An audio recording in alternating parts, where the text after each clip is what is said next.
నమస్తే welcome to Sri paper news. ముందుగా headlines. CM Chandrababu Naidu అధ్యక్షతన రాష్ట్ర పెట్టుబడుల ప్రోత్సాహక బోర్డు సమావేశం. 15 ప్రాజెక్టులకు సంబంధించి 44,776 కోట్ల పెట్టుబడులకు ఆమోదం. విశాఖ స్టీల్ ప్లాంట్ ప్రతినిధులతో కేంద్ర మంత్రి కుమారస్వామి సమావేశం. విశాఖ స్టీల్ ను ప్రైవేటీకరణ చేయమని స్పష్టీకరణ.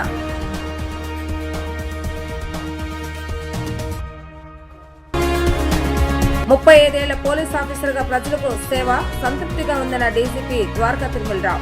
సిఫార్సు లేకుండా సామాన్యులకు న్యాయం జరిగిన రోజే నిజమైన పోలీసింగ్ అని వ్యాఖ్య. ఒప్పందాలపై పరిశ్రమల యాజమాన్యాలతో నిరంతరం చర్చల ద్వారా సాధ్యమైనంత త్వరగా ప్రాజెక్టుల గ్రౌండ్ అయ్యేలా చూడాలని సీఎం చంద్రబాబు నాయుడు సూచించారు. అధికారులు, మంత్రులు పెట్టుబడులను ట్రాక్ చేయడం ద్వారా త్వరితగతిన ఫలితాలు చూపించాలని అన్నారు.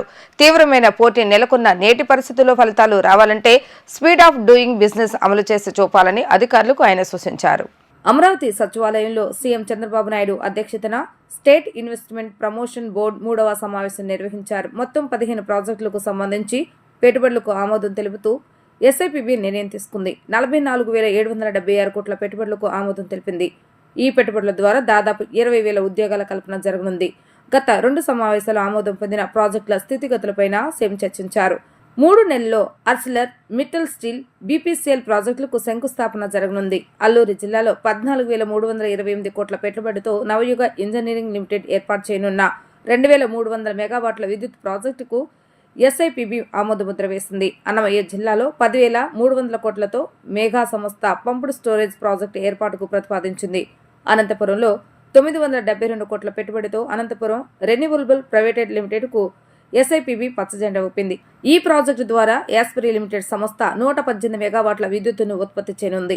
సత్యసాయి జిల్లాలో 1,163 కోట్లతో కడప రెన్యూవబుల్ లిమిటెడ్ ప్రాజెక్టు ఏర్పాటుకు ఎస్ఐపిబి గ్రీన్ సిగ్నల్ ఇచ్చింది. రాష్ట్ర స్థాయిలో అనుమతులు, క్షేత్రస్థాయిలో పనులపై కలెక్టర్లతో సమీక్ష చేయాలని ప్రధాన కార్యదర్శిని ఆదేశించారు. పెట్టుబడులపై దిగ్గజ సంస్థల నుంచి జాతీయ, అంతర్జాతీయ పారిశ్రామికవేత్తల నుంచి వస్తున్న స్పందన సంతృప్తికరంగా ఉందని ముఖ్యమంత్రి అభిప్రాయపడ్డారు.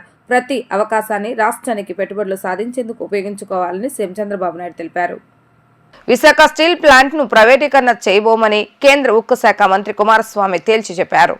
ప్లాంట్ ను పునర్నిర్మిస్తామని తెలిపారు. విశాఖ ఉక్కు పరిశ్రమ సాధనకు సుమారు 30 మంది మరణించారని గుర్తు చేశారు. పరిశ్రమ ప్రారంభంలో ఉత్పత్తి బాగా ఉండేదని ఆయన స్పష్టం చేశారు. విశాఖ స్టీల్ ప్లాంట్ ప్రతినిధులు, అధికారులు, కార్మిక సంఘాల ప్రతినిధులతో వేర్వేరుగా కుమారస్వామి భేటీ అయ్యారు. భేటీ అనంతరం ఆయన మీడియాతో మాట్లాడుతూ 2013-14 వరకు ఉక్కు పరిశ్రమ పనితీరు బాగానే ఉందని, 2014లో నవరత్న హోదా సాధించిందని, ఉక్కు ఉత్పత్తి పెంచాలని నిర్ణయించినప్పటి నుంచి నష్టాల్లోకి వెళ్లిందని అన్నారు. విశాఖ ఉక్కు పరిశ్రమ దుస్థితి గురించి ఏపీ ఎంపీలు వివరించారు.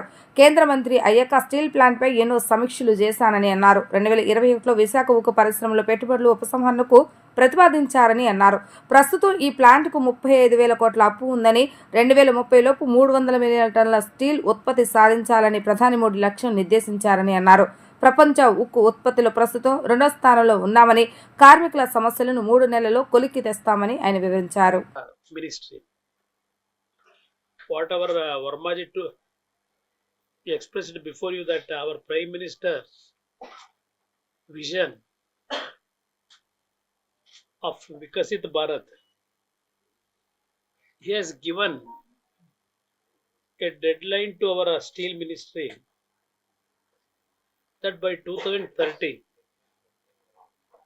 we should reach 300 million ton production of steel. Now we are in the second place in the world. China is the first country. After China, we are in the second place. Several challenges are there. The rate fluctuation also. Every day we are seeing even China dumping excess production what they have producing to India also. Several issues are with us. When I review about the RINL history is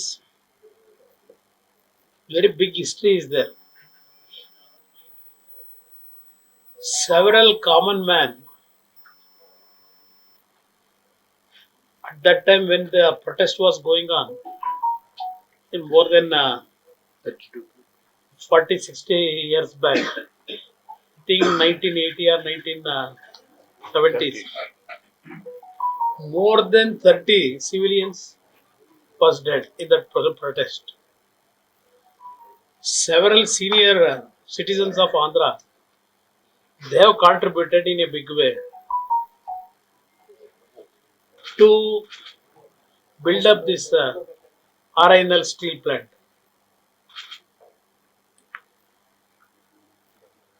When the production started, it is running very well. When RINL plant, when they targeted 3 million ton production, they are running in profit. Up to 2013-14, it has went on very well. Every year wise, they are raising their profit margin also. Police ఆఫీసర్గా 35 ఏళ్ల పాటు ప్రజలకు సేవ చేసిన తాను సంతృప్తిగా సర్వీసును ముగిస్తున్నందుకు సంతోషంగా ఉందని డీజీపీ ద్వారకా తిరుమలరావు తెలిపారు. రాష్ట్రంలో సైబర్ క్రైమ్ మినహా అన్ని రకాల నేరాలు నియంత్రణలోనే ఉన్నట్లుగా వెల్లడించారు. సోషల్ మీడియాలో హేట్ పోస్టులను కట్టడి చేయగలిగామని తెలిపారు. చిన్నారులు, మహిళలపై నేరాలు తగ్గాయని తెలిపారు. ప్రజల్లో పోలీసుల పట్ల మంచి అభిప్రాయం ఏర్పడిందని అన్నారు. మంగళగిరిలోని డీసీపీ కార్యాలయంలో ఏర్పాటు చేసిన విలేకరుల సమావేశంలో డీసీపీ ద్వారకా తిరుమలరావు మాట్లాడుతూ రోడ్డు ప్రమాదాలు తగ్గించగలిగామని తెలిపారు. ఏడాది మార్చి నాటికి 1,00,000 సీసీ కెమెరాలు ఏర్పాటు చేయాలన్నదే తమ లక్ష్యమని అన్నారు. ఇప్పటి వరకు ప్రజల భాగస్వామ్యంతో 28,500 సీసీ కెమెరాలను ఏర్పాటు చేశామన్నారు. వేలిముద్రల ఆధారంగా నేరాలను గుర్తించి ఛేదించడంలో దేశంలోనే ఏపీ, తెలంగాణ ముందున్నాయని అన్నారు. గంజాయి, డ్రగ్స్ కట్టడిపై ప్రత్యేక దృష్టి పెట్టామని అన్నారు. కొత్త వలసలోని రెల్లి గ్రామంలో గ్రే హౌండ్స్ ఇన్స్టిట్యూషన్ ఏర్పాటు చేయబోతున్నామని అన్నారు. రికమెండేషన్ లేకుండా సామాన్యులకు పోలీస్ స్టేషన్లో న్యాయం జరిగిన రోజే నిజమైన పోలీసింగ్ అన్న డీజీపీ ఆ రోజు త్వరలోనే వస్తుందని ఆశాభావం వ్యక్తం చేశారు. తన సర్వీసులో మ్యారిషియస్ వెళ్లి ఎర్రచందనం కేసును ఛేదించడం ఎక్కువ సంతోషాన్ని ఇచ్చిందని వివరించారు.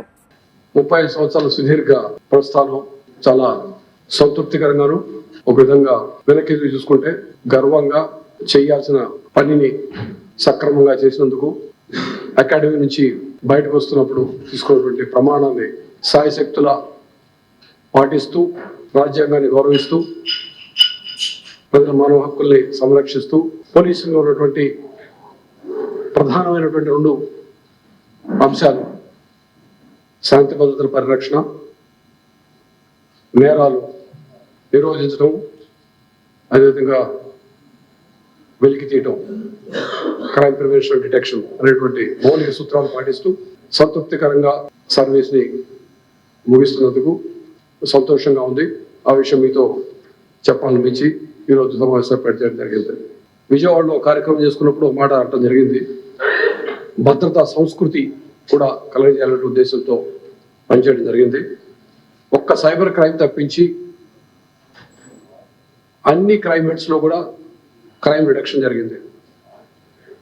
సైబర్ క్రైమ్ అనేది దేశవ్యాప్తంగా జరుగుతున్నటువంటి విషయం.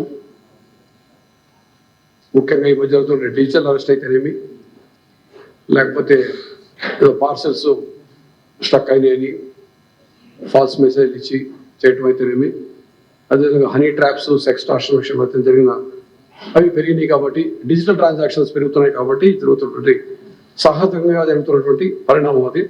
అది తప్పించి మిగతా అంతా చాలా కంట్రోల్ ఉందని చెప్పచ్చు. ఏఐ డ్రివెన్ పోలీసింగ్ ఇనిషియేటివ్స్ ద్వారా రోడ్ సేఫ్టీని ఎన్హాన్స్ చేయాలని చెప్పి అనుకుంటున్నాము. ఇందాక మీరు చెప్పినట్టు మిగతా టెక్నాలజికల్ అడ్వాన్స్మెంట్స్తో సీసీటీవీ కెమెరాలు, డ్రోన్స్, LHMS ఇవన్నీ వాడడం ద్వారా క్రైమ్ కంట్రోల్ చేయాలని ఆలోచిస్తా ఉన్నాం. ఏ విధంగా అయితే ప్రస్తుతం పోలీసులో ఉన్నటువంటి వేకెన్సీస్ అవన్నీ కూడా ఫిల్ చేయడానికి ఆల్రెడీ రిక్రూట్మెంట్ డ్రైవ్ నడుస్తూ ఉంది. ఇంకా ఉన్నటువంటి వేకెన్సీ కూడా త్వరలో ఫిల్ చేసుకొని పూర్తిగా నంబర్స్ అచీవ్ చేయాలని ఆలోచిస్తున్నాం. So these are some of the projects in pipeline now. So ఇవన్నీ కూడా వీళ్ళని త్వరలో సాధించుకోగలుగుతాము. ఏపీ పోలీసు ఎప్పట్లానే పూర్వ వైభవంతో పాటు పనిచేయగలని చెప్పి ఆశిస్తూ మరొక్కసారి 35 సంవత్సరాల సర్వీసు ముగిస్తున్న సందర్భంగా మీ అందరికీ కృతజ్ఞతలు, ధన్యవాదాలు తెలియజేసుకుంటున్నాను. జై హింద్. విజయవాడ రైల్వే స్టేషన్లో నేరాలను అరికట్టేందుకు పటిష్టమైన పోలీస్ నిఘా ఉందని deputy superintendent of railway G Ratnaraj తెలిపారు. ఈ నేపథ్యంలో 64 లక్షల రూపాయల చోరీ కేసును ఛేదించి 3 ముద్దాయిలను అదుపులోకి తీసుకుని పూర్తి నగదు రికవరీ చేయడం జరిగిందని వెల్లడించారు. రైల్వే ఎస్పీ కార్యాలయంలో ఏర్పాటు చేసిన మీడియా సమావేశంలో deputy superintendent of railway Ratnaraj మాట్లాడుతూ Vijayawada railway division SP Rahul Dev Singh ఆదేశాల మేరకు క్రైమ్ నెంబర్ 40/2025 కేసులో వచ్చిన సమాచారం మేరకు ఈ నెల 29వ తేదీన Vijayawada railway station east booking వద్ద అనుమానాస్పదంగా సంచరిస్తున్న ఆకుల సాయికృష్ణ, పెన్నెం ప్రసన్న కుమార్, పల్లూరి మహేష్ కుమార్లను అదుపులోకి తీసుకుని విచారణ చేసి వారి వద్ద 64 లక్షల రూపాయల నగదును రికవరీ చేయడం జరిగిందన్నారు. అనంతరం ముద్దాయిలను కోర్టుకు హాజరుపరుస్తున్నట్లుగా తెలియజేశారు. మనోజ్ కుమార్ జైన్, ఇతను రాకేష్ కుమార్ జైన్ ప్లస్ పింటూ కుమార్ జైన్ వీళ్ళ దగ్గర పనిచేస్తూ ఉంటాడు అంట. సరే, అయితే షాప్లో వీళ్ళకి గోల్డ్ బిజినెస్ ఉంది. గోల్డ్ బిజినెస్లో పనిచేస్తూ బంగారం పర్చేజ్ చేయడం కోసం భువనేశ్వర్ నుంచి రామేశ్వరం వెళ్ళే ఎక్స్ప్రెస్లో రాజమండ్రి దగ్గర బయలుదేరి మనకి విజయవాడ దాటి రామేశ్వరం వెళ్ళాలి. రామేశ్వరం నుంచి మనకి రాజమండ్రి నుంచి రామేశ్వరం వెళ్ళే ట్రైన్లో చెన్నై వెళ్ళి గోల్డ్ పర్చేజ్ చేస్తాడనమాట. మనకి విజయవాడకు వచ్చేటప్పటికి ఈ 64 లక్షల క్యాష్ తీసుకెళ్తున్న విషయాన్ని ఎవరైతే ముద్దాయిలు ఉన్నారో వాళ్ళు ముందుగానే ఇన్ఫర్మేషన్ తెలుసుకుని వాళ్ళని ఫాలో అవడం మొదలుపెట్టి రాజమండ్రి నుంచి అదే ట్రైన్లో వాళ్ళతో ఫాలో అయ్యి విజయవాడ దగ్గరికి వచ్చిన తర్వాత ఏదైతే రెడ్ కలర్ ట్రాలీ బ్యాగ్లో క్యాష్ తీసుకెళ్తున్నారో ఆ ట్రాలీ బ్యాగ్ దొంగతనం చేయడం జరిగిందనమాట. ఇమీడియట్గా అతను కంప్లైంట్ ట్రాలీ బ్యాగ్ పోయిందని చెప్పి గ్రహించి మనకి విజయవాడ రైల్వే పోలీస్ స్టేషన్లో జేవి రమణ గారికి ఒక కంప్లైంట్ ఇవ్వడం జరిగింది. ఇచ్చేటప్పుడు మనం ఇమీడియట్గా కేసు రిజిస్టర్ చేసాం. ఈ కేసు దర్యాప్తు నిమిత్తం మన జేవి రమణ గారి ఆధ్వర్యంలో 3 టీంల కింద డివైడ్ అయిపోయారు. 3 టీంల కింద డివైడ్ అయ్యి ఒక టీము ఏదైతే ఇది స్టార్టింగ్ పాయింట్ రాజమండ్రిలో అఫెన్స్ స్టార్ట్ అయింది కాబట్టి రాజమండ్రి వెళ్ళి అక్కడ అన్ని షాపుల్లోనూ ఎంక్వైరీ చేయడం, అక్కడ ఉన్న వాళ్ళందరినీ ఎగ్జామిన్ చేసి ఎలా జరిగింది ఏంటి ఎవరై ఉంటారని చెప్పి ముద్దాన్ని ట్రేస్ అవుట్ కోసం అక్కడ ఎంక్వైరీ చేయడం మొదలుపెట్టారు. రెండో టీము వచ్చినప్పటికీ ఈ విధమైన నేరాలు చేసేవాళ్ళు ఎవరు, ఆ ఎంఓ క్రిమినల్స్ అందరిని వెరిఫై చేయడం. ఇంతకు ముందు కూడా మనకి ట్రైన్స్లో సూట్ కేసులు పోవడం, బ్యాగులు పోవడం జరుగుతుండేది. అందు నిమిత్తం ఆ పాయింట్ ఆఫ్ వ్యూలో పాత నేరస్తులు ఎవరు ఉన్నారో వాళ్ళు ఎక్కడెక్కడ ఉన్నారో ఏంటి అనేది వెరిఫై చేయడం కోసం ఒక టీము ప్రయత్నం చేస్తుంది. మూడో టీం వచ్చేటప్పటికి మనకి విజయవాడలోనే మనకి రైల్వే స్టేషన్లో దొంగతనం జరిగింది కాబట్టి ఇక్కడ ఉన్నటువంటి సీసీ కెమెరాలు వెరిఫై చేయడం, తర్వాత ఈ సెల్ ఫోన్లు, పాత నేరస్తుల సెల్ ఫోన్లు ప్లస్ ఇప్పుడు కొత్తగా ఏ సెల్ ఫోన్స్ మనకి విజయవాడ రైల్వే స్టేషన్లో ట్రేస్ అవుతున్నాయి చూసుకుని ఆ కాల్ డీటెయిల్స్ని కూడా వెరిఫై చేయడం కోసం ఒక టీము గట్టిగా పనిచేయడం మొదలుపెట్టింది అనమాట. మూడో టీము విజయవాడ రైల్వే స్టేషన్లోనూ మనకి ఈ తరహా నేరాలు జరుగుతున్నాయి కాబట్టి మళ్ళీ ఇంకొక నేరం జరగవచ్చనే ఆలోచనతో మన జేవి రమణ గారు ఇన్స్పెక్టర్ గారు ఆధ్వర్యంలో ఒక టీము తరువుగా రెగ్యులర్గా చెకింగ్స్ చేయడం మొదలుపెట్టారనమాట. ఈలోపే మన టెక్నికల్ టీంకి ఒక చిన్న క్లూ దొరికితే దాన్ని బేస్ చేసుకుని మన ఇన్స్పెక్టర్ గారికి తెలియజేస్తే ఇన్స్పెక్టర్ గారు ఒక 10 మంది సిబ్బందితోటి అన్ని ప్లాట్ఫామ్లు చెక్ చేస్తుండగా మనకి ప్లాట్ఫామ్ నెంబర్ 1 మీదకి వెళ్ళేదానికి EB2 పక్కనే మనకి SBI ATM కౌంటర్ ఉంటుంది. ఆ ATM దగ్గరికి 3 కుర్రోళ్ళు అనుమానంగా వస్తూ ఉంటే వాళ్ళని ఆఫ్ చేసి వాళ్ళు చెక్ చేస్తే వాళ్ళ దగ్గర ఈ క్యాష్ కనపడడం జరిగిందనమాట. ఇమీడియట్గా ఈ క్యాష్ ఆ క్రైమ్కి సంబంధించిందా కాదా అనేది వెరిఫై చేయడం కోసం వాళ్ళని కాస్త ఇంట్రాగేట్ చేస్తే మనకి ఆ నేరానికి సంబంధించినటువంటి క్యాష్ అని తేలింది. ఆ 3 ముద్దాయిల్ని మనం వెరిఫై చేయడం జరిగింది. వెరిఫై చేసి మొత్తం మనకి కావాల్సినటువంటి సమాచారం అంతా తీసుకున్న తర్వాత వాళ్ళని అరెస్ట్ చూపించి మీ ముందు ప్రొడ్యూస్ చేయడం జరుగుతుందన్నమాట. ఇది మన GRP పోలీస్ స్టేషన్లో క్రైమ్ నెంబర్ 40/2025 ఈ క్రైమ్లో మనం ఈ ముద్దాయిల్ని 303 క్లాస్ 2 కింద మనం అరెస్ట్ చూపించి వీళ్ళందరినీ ప్రెస్ మీట్ తర్వాత జ్యుడిషియల్ రిమాండ్కి పంపించడం జరుగుతుంది. క్రైస్తవుల సంక్షేమానికి రాష్ట్రంలో కూటమి ప్రభుత్వం చిత్తశుద్ధితో పనిచేస్తుందని టీడీపీ క్రిస్టియన్ సెల్ రాష్ట్ర ఉపాధ్యక్షుడు ఈటే స్వామిదాస్ అన్నారు. టీడీపీ కూటమి ప్రభుత్వంపై వైఎస్ఆర్సీపీ క్రిస్టియన్ సెల్ నాయకులు చేసిన ఆరోపణలు ఆయన తీవ్రంగా ఖండించారు. గాంధీనగర్ ప్రెస్ క్లబ్ లో ఏర్పాటు చేసిన విలేకరుల సమావేశంలో టీడీపీ క్రిస్టియన్ సెల్ రాష్ట్ర అధ్యక్షుడు ఈటీ స్వామిదాస్ మాట్లాడుతూ 2014లో చంద్రబాబు నాయుడు ముఖ్యమంత్రిగా ఉన్న సమయంలో 2 ఎకరాల క్రిస్టియన్ భవన నిర్మాణానికి చర్యలు చేపట్టామని అన్నారు. ఆ తర్వాత అధికారంలోకి వచ్చిన జగన్ ప్రభుత్వం 5 ఏళ్లలో క్రిస్టియన్ భవన్ నిర్మాణాన్ని పూర్తి చేసేందుకు నిధులు కేటాయించలేదన్నారు. తాజాగా చంద్రబాబు నాయుడు ముఖ్యమంత్రి అయిన వెంటనే క్రైస్తవ భవన్ నిర్మాణాన్ని పూర్తి చేసేందుకు 10 కోట్ల రూపాయలు కేటాయించారని అన్నారు. రాష్ట్ర వ్యాప్తంగా అన్ని ప్రాంతాలలో క్రిస్టియన్ శ్మశాన వాటికలకు స్థల సేకరణ మొదలుపెట్టారని చెప్పారు. క్రిస్మస్ వేడుకలకు జగన్ 30,000 ఇస్తే చంద్రబాబు నాయుడు ఆ నిధులను 1,00,000 రూపాయలకు పెంచారని అన్నారు. క్రైస్తవుల సంక్షేమ పథకాలకు 150 కోట్లు కేటాయించారని తెలిపారు. రానున్న ఏప్రిల్లో మరలా బడ్జెట్లో నిధులు కేటాయించి చూపనున్నారన్నారు. అధికారంలోకి వచ్చిన 7 నెలల కాలంలోనే చంద్రబాబు నాయుడు క్రైస్తవుల పక్షపాతిగా రుజువు చేసుకున్నారని చెప్పారు. క్రైస్తవుల సంక్షేమానికి జగన్ ఏం చేశాడో, చంద్రబాబు నాయుడు ఏం చేశాడో బహిరంగ చర్చకు సిద్ధమేనా అంటూ సవాల్ విసిరారు. తెలుగుదేశం ప్రభుత్వము నారా చంద్రబాబు నాయుడు క్రైస్తవులకు ఏమీ చేయలేదని ఒక ప్రెస్ మీట్ పెట్టడం జరిగింది. ఇది నేను చెప్తున్నాను, నారా చంద్రబాబు నాయుడు గారు ముఖ్యమంత్రి అవుతూనే, అప్పటి ముఖ్యమంత్రిగా నారా చంద్రబాబు నాయుడు గారు ఉన్నప్పుడు 2014 నుంచి 19 వరకు గుంటూరులో విజయవాడకు మధ్యలో 2 ఎకరాలలో క్రిస్టియన్ భవన్ కట్టించి 2 ఎకరాలు స్థలం ఇచ్చి అప్పుడు 10 కోట్లు శాంక్షన్ చేయడం జరిగింది.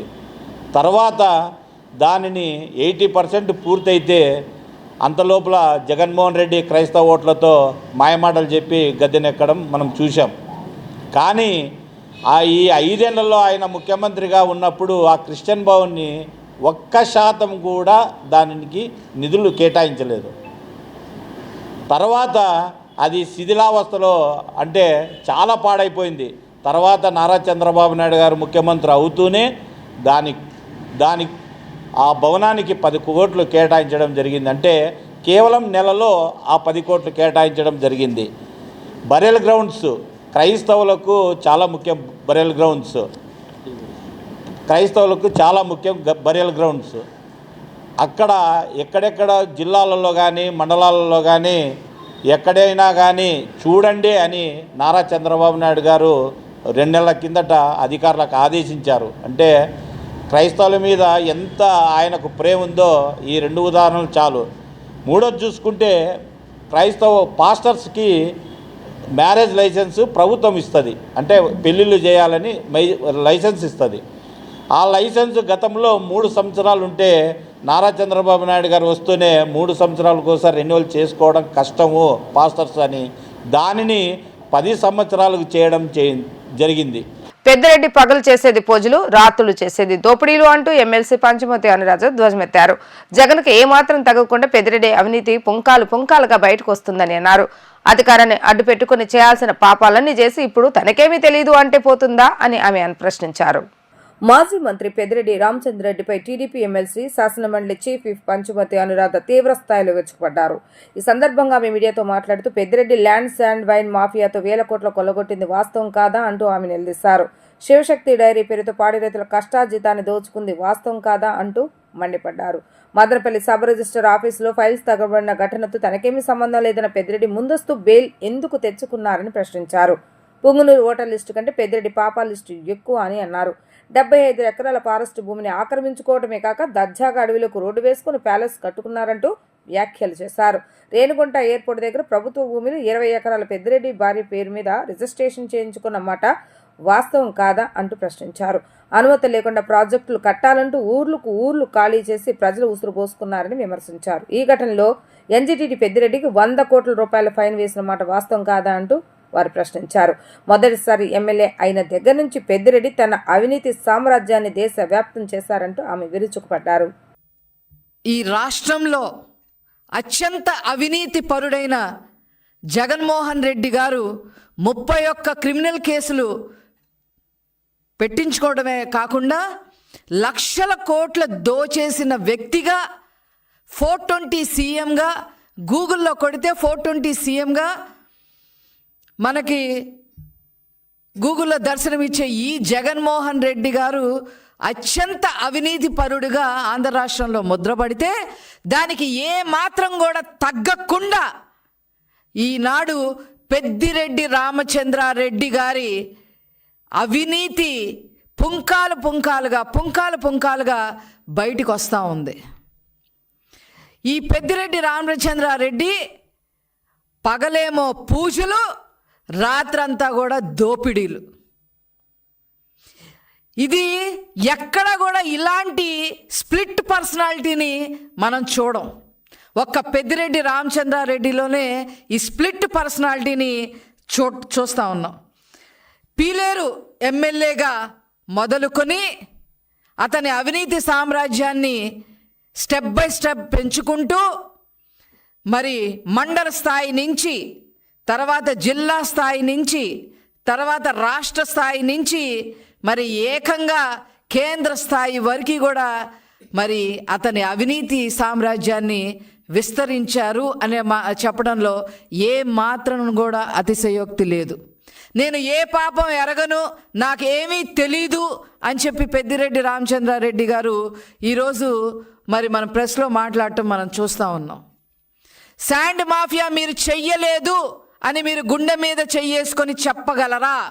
ల్యాండ్ మాఫియా మీరు చెయ్యలేదు అని మీరు గుండె మీద చెయ్యేసుకొని చెప్పగలరా?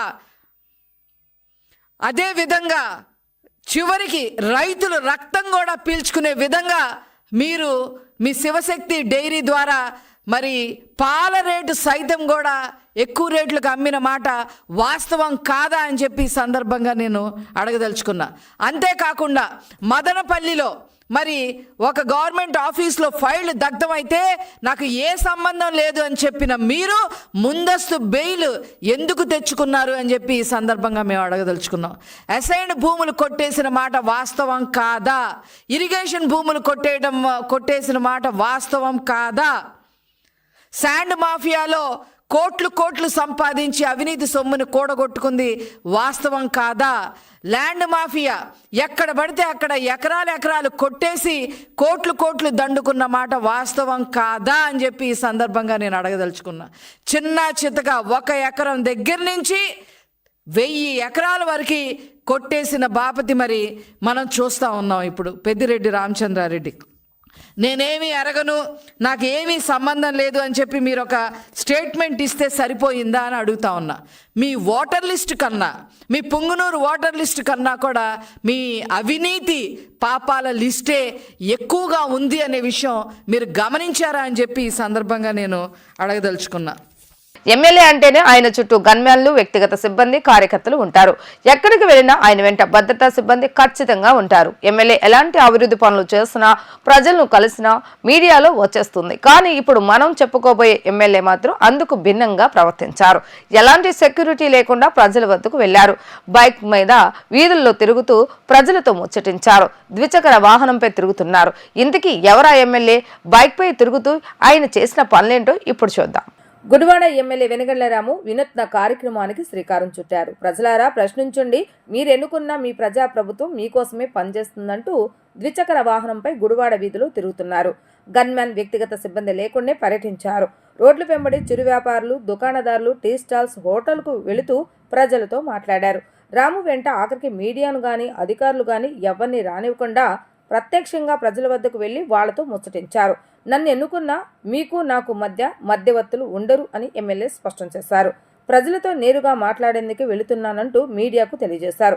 తాను అడిగిన ప్రశ్నలకు ప్రజలు సంతృప్తికరమైన సమాధానాలు ఇస్తున్నారని అన్నారు.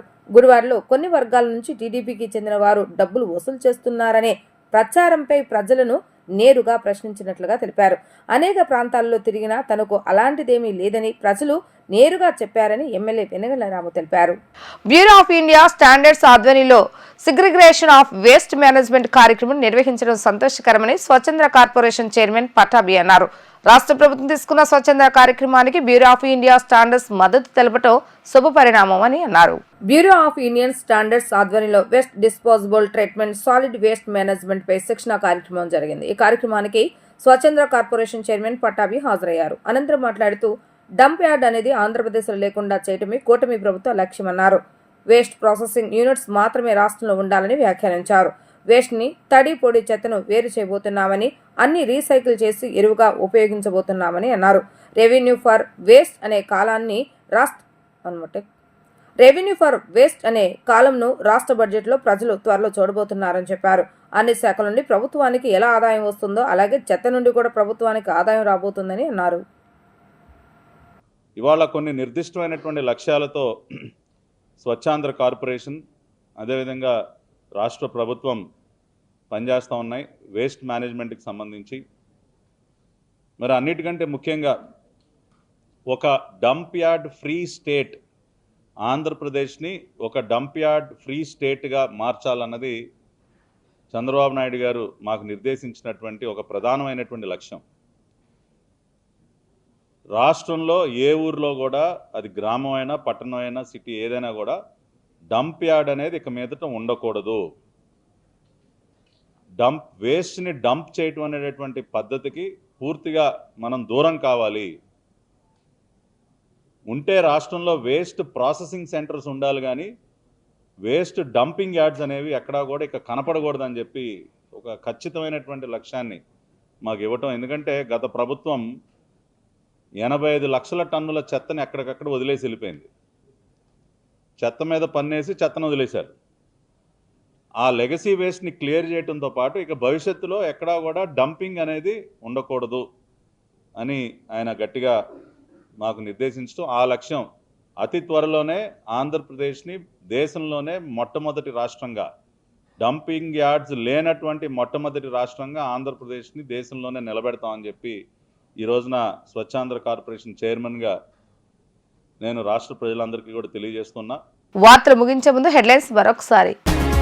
సీఎం చంద్రబాబు నాయుడు అధ్యక్షతన రాష్ట్ర పెట్టుబడుల ప్రోత్సాహక బోర్డు సమావేశం. 15 ప్రాజెక్టులకు సంబంధించి 44,776 కోట్ల పెట్టుబడులకు ఆమోదం. విశాఖ స్టీల్ ప్లాంట్ ప్రతినిధులతో కేంద్ర మంత్రి కుమారస్వామి సమావేశం. విశాఖ స్టీల్ను ప్రైవేటీకరణ చేయమని స్పష్టీకరణ.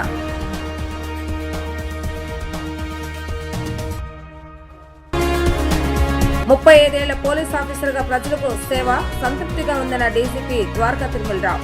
సిఫార్సు లేకుండా సామాన్యులకు న్యాయం జరిగిన రోజే నిజమైన పోలీసింగ్ అని వ్యాఖ్య. ఇవి ఈరోజు వార్తా విశేషాలు. మరలా తిరిగి ప్రసారమే వార్తలు మళ్ళీ కలుద్దాం. అందరికి సెలవు. నమస్కారం.